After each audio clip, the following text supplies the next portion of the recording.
Hari ini vaksinasi virus corona di Indonesia dimulai. Semua orang yang mendapat notifikasi suntikan vaksin diminta untuk patuh. Dan jika menolak akan mendapat hukuman penjara dan denda hingga 100 juta rupiah. Untuk membahasnya lebih dalam, kami sudah terhubung dengan Ganjar Laksana, pengajar hukum pidana Fakultas Hukum Universitas Indonesia. Selamat siang Pak Ganjar. Selamat siang, Assalamualaikum warahmatullahi wabarakatuh. Waalaikumsalam. Pak Ganjar, langsung saja saya ingin meminta pandangan Anda terkait hukum pidana yang akan diberikan bagi mereka yang menolak vaksin COVID-19. Ya. Baik, pertama-tama yang ingin saya sampaikan begini, kita memang sedang dalam situasi yang luar biasa ya, sehingga pemerintah menetapkan keadaan darurat kesehatan berdasarkan Perpres, yang Perpresnya juga mengacu kepada Undang-Undang Kekarantinaan Kesehatan. Nah, yang harus kita antisipasi adalah begini, tentu ada kebutuhan-kebutuhan yang karenanya menjadi sangat mendesak dan penting untuk dilakukan pemerintah dan untuk ditaati oleh masyarakat, ya, oleh rakyat Indonesia, penduduk, warga yang ada di Indonesia. Nah, apakah program-program yang dilakukan oleh pemerintah dalam rangka darurat kesehatan berdasarkan Undang-Undang Kekarantinaan Kesehatan itu telah dilakukan dengan benar dan dengan maksimal? Itu poin pertanyaan yang pertama, ya. Sehingga yang pertama-tama adalah kewajiban negara untuk melindungi rakyatnya dan penduduk, setiap penduduk yang ada di wilayah Indonesia. Itu dulu kita berangkat dari situ, ya. Nah, apakah langkah-langkah yang dilakukan oleh pemerintah, oleh negara dalam hal ini, telah cukup jelas dan telah dilaksanakan dengan tegas sesuai peraturan perundang-undangan yang ada. Nah, di sisi lain, karena kondisi pandemi yang luar biasa ini, memang kita meminta masyarakat untuk patuh. Ya. Sehingga, yang ingin saya sampaikan secara sederhana sebetulnya begini. Tentu kita berharap kesadaran masyarakat untuk taat dan patuh pada program-program yang telah dibuat oleh pemerintah demi menanggulangi dan termasuk juga mencegah pandemi. Ya.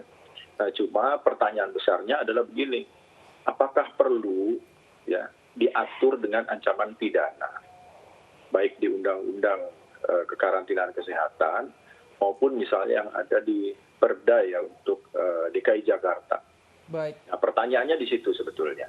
Baik, ya, apakah perlu diatur dengan hukum pidana? Ya. Baik Pak Ganjar, kita punya informasi mengenai hukuman pidana baik yang diatur secara nasional maupun peraturan daerah. Kita simak bersama pemirsa informasinya. Hingga kini masih ada masyarakat yang menolak untuk divaksin. Penolakan karena kekhawatiran dari vaksin buatan Sinovac, produsen vaksin asal Cina, karena virus pertama kali muncul di Wuhan, Cina. Pemerintah menyiapkan sejumlah aturan bagi masyarakat yang menolak vaksinasi. Sanksi pidana berujung pada Undang-Undang tentang Kekarantinaan Pasal 93 disebutkan, mereka yang tidak mematuhi penyelenggaraan kekarantinaan kesehatan bisa dipidana penjara paling lama 1 tahun dan denda 100 juta rupiah.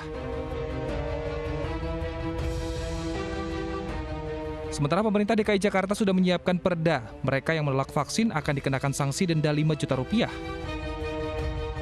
Sanksi tersebut ada di perda tentang penanggulangan COVID-19 yang ditandatangani Gubernur DKI Jakarta tahun lalu. Tim Liputan iNews melaporkan. Baik Pak Ganjar, jika sudah seperti ini, apakah ini merupakan bentuk paksaan seperti itu, tanda kutip, agar masyarakat semuanya ya harus mau divaksin agar pandemi ini berakhir, seperti itu Pak? Begini, yang harus kita analisis adalah bunyi aturannya ya. Pertama-tama kan di undang-undang disebut tuh pasal 93 yang tidak mematuhi atau menghalang-halangi ya. Sehingga kita harus pastikan dulu apa yang harus dipatuhi. Ada di aturan mana yang harus dipatuhi itu. Ya. Ada di SOP mana sesuatu yang harus dipatuhi itu sehingga menjadi alat ya, untuk menyatakan warga atau seseorang tidak mematuhi. Nah, atau kedua menghalang-halangi. Menghalang-halangi ini harus diartikan, ditafsirkan sebagai sesuatu perbuatan aktif. Bukan sesuatu perbuatan pasif dalam bentuk tidak mau divaksin. Ya. Jadi begini, tentu kita berharap masyarakat mau divaksin. Ya. Tetapi kalau masyarakat atau orang tidak mau divaksin lalu diancam dengan sanksi pidana, Saya khawatir itu justru tidak sejalan dengan tujuan pembentukan aturan hukumnya. Jadi kita bayangkan kenapa keluar aturan seperti pasal 93. Dan begini, sebelum kita bicara pasal 93, termasuk ketentuan pasal 9 ya, yang mengatur mengenai menghalang-halangi. Sebetulnya itu ada pasal-pasal lain yang harus dikedepankan dulu, pasal 5, 6, 7, 8, di mana pemerintah, pusat maupun pemerintah daerah itu punya seperangkat kewajiban yang harus dijalankan dulu. Ya.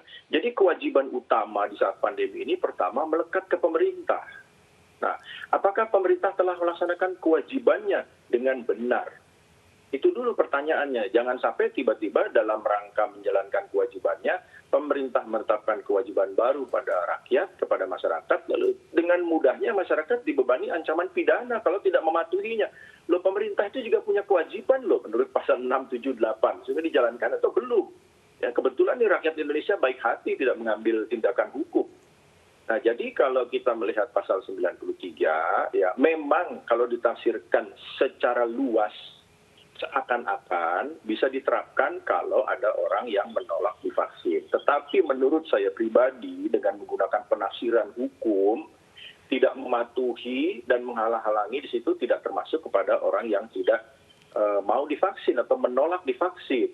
Ya, karena menjadi kontraproduktif. Ini kalau kita analisis secara mendalam sebetulnya begini. Kalau kita lihat di aturan undang-undang, ancaman pidananya itu maksimal 1 tahun penjara atau denda maksimal 100 juta rupiah. Itu di undang-undang, ya. Sedangkan di Perda, kalau saya tidak salah, tidak mengancam penjara atau kurungan, hanya mengancam dengan denda maksimal 5 juta. Gitu.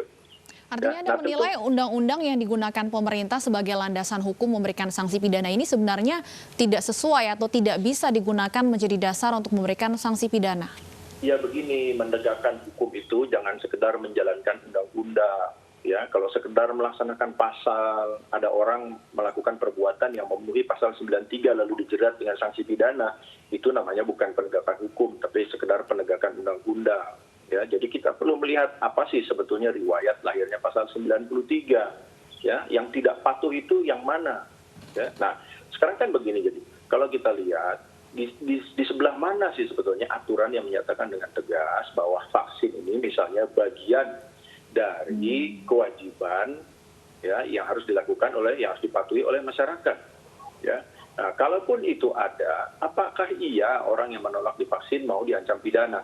Kan kita lihat hari ini ya, Presiden disuntik, disebarluaskan, ya bahkan live, bahkan beberapa milenials, itu kan bagian atau upaya pemerintah untuk meyakinkan masyarakat ya bahwa vaksin ini perlu, vaksin ini aman dan lain-lain. Jadi terlepas dari perdebatan kekhawatiran masyarakat, pemerintah juga harus mendengarkan ini masyarakat punya kekhawatiran. Ya, apakah ada efek samping, apakah ada ini, ada itu, termasuk biaya, walaupun akhirnya sudah dinyatakan gratis. Nah, sehingga ujungnya begini, seandainya ada orang menolak divaksin, lalu mau diterapkan undang-undang kekarantinaan kesehatan, baik ancaman pidana penjara maupun denda, itu kira-kira sejalan atau tidak dengan tujuan pencegahan dan pemberantasan pandeminya?